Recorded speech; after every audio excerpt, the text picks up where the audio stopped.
Hey friendo, Steve here. Welcome back to WrestleJuice, and it's time to take another look at your hot takes for the week, and then I get to react to them. Let's go ahead and dive into it. First up, Razzo.good says Cody's championship reign feels like an epilogue rather than a new chapter in his storyline, like it's a build-up to something later until he drops it. And when he drops it, we'll see a new chapter from Cody.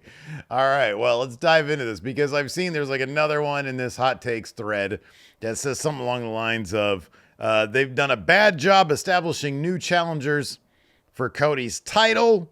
I think I've seen along the way Cody's title reign so far seems underwhelming. Or this one from Peyton Brand, the WWE struggled to make any compelling challengers / heels for Cody.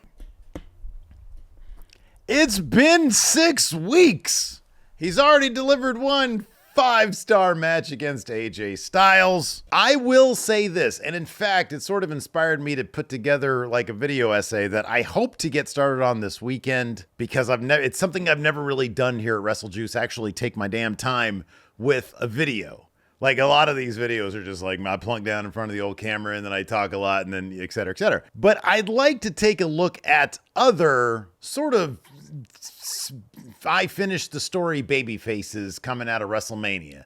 It's oftentimes not the best situation when a huge hot baby face goes to WrestleMania, wins the title, finishes their story, and then the next night on Raw, like for example, Daniel Bryan is like feuding with Kane. And then Daniel Bryan ends up injured and it's like a whole lot of nothing. There are other examples of this, and it's something that I kind of want to look at in a long form video, or like its own dedicated video rather. But I would say this. The feud between Cody and AJ Styles was not really a feud. It seemed like it was just there to get that match. And it was like Triple H said, hey, listen, guys, just go put on a hell of a match and nobody's going to really complain. But the problem is there does seem to be a lack of excitement now that WrestleMania is done with. Now, granted, the build to WrestleMania was kind of an all-time build. It was a very unique build. You had The Rock coming back. You had Roman Reigns. It was the conclusion. It was Marvel. It was WWE's Endgame. It was Avengers Endgame for WWE. And what happened after Endgame? They did like the Hawkeye Christmas special or the Black Widow movie, which didn't take place after Endgame. Like they did a bunch of stuff Marvel did that was just really underwhelming. And to be honest with you, they're still trying to figure out how like the next phase is going to work in Marvel, especially with the stuff that happened with Jonathan Majors. Anyway, that's neither here nor there. Point is, Marvel didn't really know how to follow up Endgame because it was such a huge blow-off, and it kind of feels like WWE's in the same spot. They're just going to put Cody up against a bunch of really good match challengers, and Logan Paul's no different. I mean, this is what Logan Paul's like, I don't know, 6th match or something like that. The dude has not had very many matches. And so the match is going to be really, really good. The interesting thing about it will be, are they actually going to put the other championship on Cody Rhodes? He is a big deal right now. His merchandise sells boatloads and boatloads. But obviously, he's not going to be the draw of Cody Rhodes, The Rock, and Roman Reigns heading into WrestleMania. That was kind of an all-time story. You got to have that down period before you bring it back up. So it's only been 6 weeks. I'm not terribly concerned about it. I know that a lot of people probably have a bit of a WrestleMania hangover, and I get it, but we're heading into Money in the Bank season. That should be a lot of fun. This King and Queen of the Ring premium live event should be a fun one. And but yeah, once you get into Money in the Bank, and then of course you got Clash of the Castle coming up in about a month. I mean, I know Money in the Bank is after that, but you got King, Queen of the Ring, then you got Money in Clash of the Castle. Drew McIntyre versus Damian Priest seems like that's where they're going to go. That could be exciting. And then you got, who knows where that's going to lead into with Drew McIntyre and CM Punk. So, yeah, man, I think that right now we're just sort of in a lull period. We're in the hangover period. All right. I wouldn't worry too much about it. It is kind of interesting, though. Like when I think back to a lot of the big babyface WrestleMania wins, just how little there was for them to do after their big win after WrestleMania. There is one huge exception. Of course, that's Stone Cold Steve Austin. They had that Vince McMahon authority guy versus working man Stone Cold Steve Austin storyline basically ready to go. Let's head into it. And obviously it was like an all-timer in terms of feuds, and it came after WrestleMania after Steve Austin's big win. So that's like, it's interesting that they didn't really make much of an attempt to use that as a template in the WrestleManias that followed it. I mean, you know, it was a while, I think, before they crowned somebody else as like, oh my gosh, this is a big babyface guy. I mean, Batista in 05, I guess, sort of comes to mind. But after that, he was just feuding more with Triple H. I think they ended up having like a rematch at the next pay-per-view that was supposed to be better. That ended up being better than the WrestleMania match. That might have been Backlash back then too. I don't know. I don't remember. But yeah. You'd think that they would have had something hot on deck, but then, I don't know, I can't really complain. The match itself was really, really good. But yeah, I kind of feel like they need to cook up some twists and turns, some real stories for Cody Rhodes as we head into things like Clash of the Castle, Money in the Bank, etc., etc. All right, here we go. Alex says the Jey Uso yeet gimmick is not going to carry him to the main event. It's already annoying as fuck and has overridden any personality and growth. It's like blah, blah, blah, blah, blah. All right. Listen, everybody. I've seen this shit out there. People complain. I saw a tweet the other day. Somebody said, what do you like better? Yeet Jey Uso or Bloodline Jey Uso? And I'm like, it's the same guy. It's the same guy. The only difference is he was involved in a story in which he was being traumatized time in and time out from Roman Reigns and the Bloodline. And now he gets his celebration. Now he doesn't have to worry about being traumatized by the Bloodline. He's free to yeet. And he's the most popular guy on the roster. Now, will they tell a story with Jey Uso? Will they give us some additional twists and turns? Again, it's only been 6 weeks since WrestleMania. So I kind of feel like you got to give a little bit of time. If you guys saw the internet melting down over him beating Ilya was crazy, imagine what the reaction's going to be like if he beats Gunther, which I don't think is going to happen, but I also think it's going to be because of some wonkiness, perhaps. I think Jay's at that level. They got to justify Jey Uso being chosen first by Monday Night Raw. And it wouldn't shock me to see him beat Gunther. Maybe, you know, like if Sheamus did something. If Sheamus did something, it wouldn't surprise me to see Gunther lose to Jey Uso and have Jey Uso move on, and Tama Tonga and him end up in the finals of the King and Queen of the Ring. That wouldn't shock me. On the other hand, I kind of still feel like it's going to be Gunther versus Randy Orton.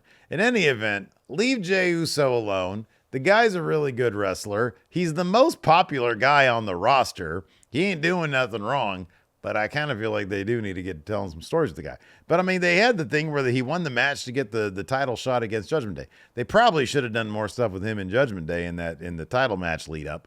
And then he had the title match, lost that, and then now he's in the King of the Ring. What do you want from the guy? He's like super popular. Let him have his moment. Probably selling just tons of merch. The Mayor Pete says, I remember your White Rabbit video. Surprised you haven't done anything on Nightbird. So yeah, the Uncle Howdy stuff has been interesting. Hasn't quite like captured the zeitgeist quite like the old Bray Wyatt QR code thing used to. I think this is pretty interesting. I don't really quite think there's a ton of meat there, besides evidently he kidnapped that therapist. But I don't know if there's more of an evolved story coming. The thing is, it's so obvious that it's Uncle Howdy. It's like really obvious that that's what it is. And it's really obvious that they're concocting something, which I'm looking forward to it. Don't get me wrong. But like the QR code thing with Bray Wyatt was like, I mean, you could watch the video that I did on it. It was like, oh my God, what is this? This is brand new. And this is sort of treading familiar ground. So I'm not as compelled to take a closer look at it because we kind of know what it is. With Bray Wyatt, we had suspicions and it was like, man, this seems like it's probably Bray Wyatt. But like, what if it's not? And what angle, what approach is he going to take? This seems a little bit more, I don't know, less ambiguous, less actually mysterious. We know it's Uncle Howdy. How is this going to go down? We're kind of not sure, but we kind of get a feel for what it is. You know, there's a report that Eric Rowan signed, so it seems like we're going to get him back. So yeah, I don't know. It seems cool. I'm down. I saw the Twitch stream. It was pretty cool. It's a bunch of crazy weird stuff, you know. But like, I need a bit more meat if I'm going to do a video on it. Here's a take from Brendan Meehan. Says AEW's been creatively better than WWE over the last month. I don't know. Look, man, all this stuff obviously is subjective. I will say this, even though, and you know, you can talk about the ratings as much as you want. Haven't been great for AEW. Not a lot of enthusiasm behind their product, but I have noticed that I have enjoyed Dynamite a little bit more than I had maybe in, you know, last year or so. I think that there's a bunch of people there doing good work. I don't really have time to watch Collision anymore. We stopped reviewing it over at Going in Raw. So if we don't review it, I'm not going to watch it. And the last couple times I did watch it, I mean, that's not true. The only, like, last week's I didn't watch, but like the weeks preceding that I did. And it's not a lot happens there. Dynamite is where the things seem to happen. And I've liked it. I've enjoyed it. I think it's been good. I'm looking forward to Double or Nothing. It's going to be a really good pay-per-view. But I think my shit's sort of more into WWE area things these days. But I don't know, maybe wrestling creative is a fickle beast sometimes. You know, if AEW does something really cool, then we'll see people, you know, give that attention. But right now, WWE's doing the cool shit, so people are giving that attention. This is just how it goes. RRROSC says, Cody did not need to defend the title in Saudi Arabia. Damian Priest in the tournament final should have been the main attractions. Save Cody versus Paul for SummerSlam with a lengthy build. So here's the thing. He's Cody Rhodes. The Saudi Arabian government pays a shit ton of money to WWE to have like their A players there. With Roman not there, with The Rock not there, there was no way they were going to have Damian Priest main event King and Queen of the Ring. That was never going to happen.